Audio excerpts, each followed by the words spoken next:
Hello കൂട്ടുകാരെ, പുതിയൊരു video എല്ലാവർക്കും സ്വാഗതം. അപ്പോൾ ഇന്നത്തെ നമ്മുടെ സ്പെഷ്യൽ ഒന്നുകൂടെ മീൻ കറി കേട്ടോ. അപ്പോൾ ഇത് ഒട്ടും തന്നെ സമയം കളയാതെ നമ്മൾ വീഡിയോയിലോട്ട് പോകണേന്. അപ്പം ആദ്യം തന്നെ ഒരു ചട്ടി വെച്ചു. ചൂടായ ചട്ടിയിലേക്ക് ഒരു ടേബിൾ സ്പൂൺ വെളിച്ചെണ്ണ ഒഴിച്ചു കൊടുത്തു. അതിലോട്ട് കുറച്ച് കടുക് ഉലുവയും ആഡ് ചെയ്ത് കൊടുത്തു. പിന്നെ അതിലോട്ട് ചതച്ച് വെച്ചിരിക്കുന്ന ഇഞ്ചി, പച്ചമുളക്, ചെറിയുള്ളി, പിന്നെ കുറച്ച് വേപ്പിലയും കൂടി നമ്മൾ ആഡ് ചെയ്ത് കൊടുക്കണേ. പിന്നെ നമ്മൾ ഒരു സവാളയും കൂടി ചേർത്ത് കൊടുക്കണേ കേട്ടോ.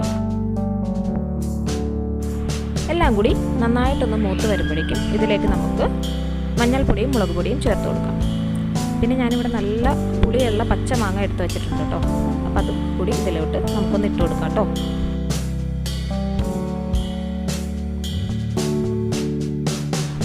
നമുക്ക് ആവശ്യത്തിന് ഉപ്പിട്ട് കൊടുക്കാം.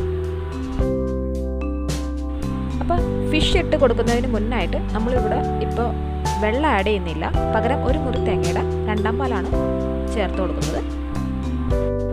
പിന്നെയാണ് നമ്മുടെ മെയിൻ ഐറ്റമായ കരിമീൻ ഇട്ട് കൊടുക്കുന്നത്. എന്നിട്ട് മൂടി വെച്ച് 10 മിനിറ്റ് ഒന്ന് കുക്ക് ചെയ്തെടുക്കാം.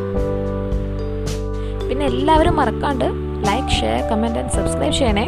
നമ്മുടെ ഫിഷൊക്കെ നന്നായിട്ടൊന്ന് കുക്കായി കഴിയുമ്പോൾ ഏറ്റവും ലാസ്റ്റായിട്ട് മാറ്റി വെച്ചിരിക്കുന്ന ഒന്നാം പാൽ ആഡ് ചെയ്ത് ഒരു തിള വരുമ്പോഴേക്കും കുറച്ച് പച്ച വെളിച്ചെണ്ണയും കുറച്ച് കറിവേപ്പിലയും കൂടി ആഡ് ചെയ്ത് കൊടുത്താൽ നമ്മുടെ നാടൻ കരിമീൻ കറി ഇവിടെ റെഡി ആയിട്ടുണ്ട്.